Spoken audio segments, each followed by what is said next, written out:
My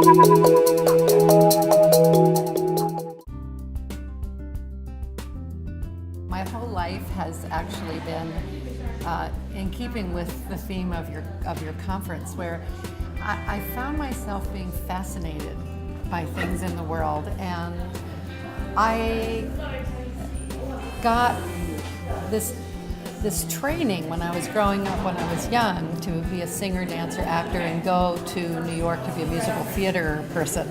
And then I did film and television, but this world kept coming in, and when I was in my early 20s, it was the war against Indochina was raging, and there was found that I could write a song about how I was feeling about the war.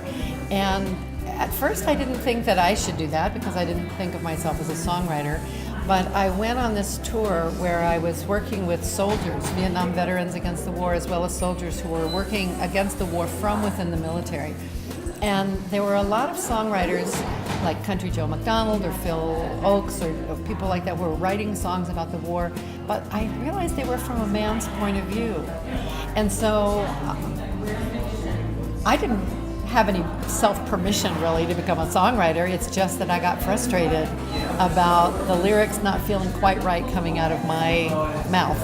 And so out of necessity, and I guess one could say passion, I turned that fascination with the world, my resistance to war, my belief in the human capacity to turn things around, and started to put that into lyric and into song, and then consequently into action, because the more songs I had in my toolbox, the more prepared I was for any given moment. So if I found myself on the back of a flatbed truck in the rain and striking nurses, and somebody handed me a megaphone and said, "Would you sing?" I wanted to be ready. I wanted to have the right song for the right moment. So I kept turning those world situations into songs and putting them in my repertoire. So I guess that would be an example of how an artist would turn that passion into action. Well, I had some great modeling when I grew up. I watched my father, for example, who was not an activist. My young sister came home and said that someone at the school, I can't remember if it was a principal or a teacher, had hit a child with a long-handled broom, one of those hardwood brooms, in the head.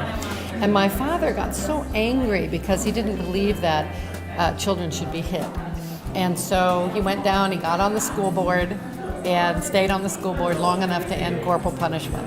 So I got modeled. I got, oh, okay, something you don't like, you do something about it, and then you move on, and that was great. My mother looked around. There was no kindergarten in our little town, so she started one. So I had modeling of people who say, here's a need, I have a skill, let's make it happen. For myself, I think when I first got into high school, I wanted to join a club, I was shy and wanted to meet more people, and I saw this club that was called the Dress Code Committee.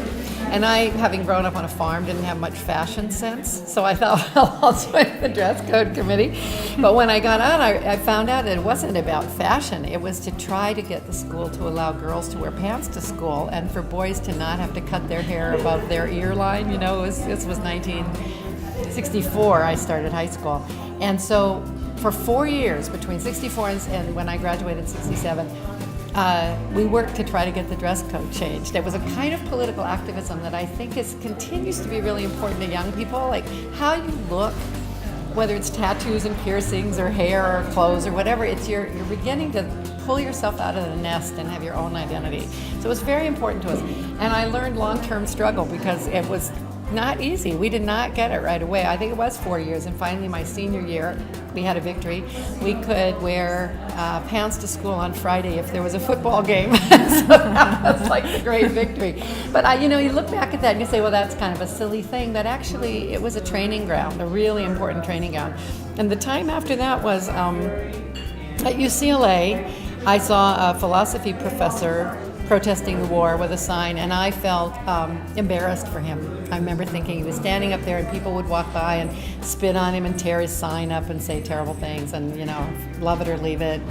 And he just was there every week with his sign, and sometimes 2 people joined him and sometimes 30.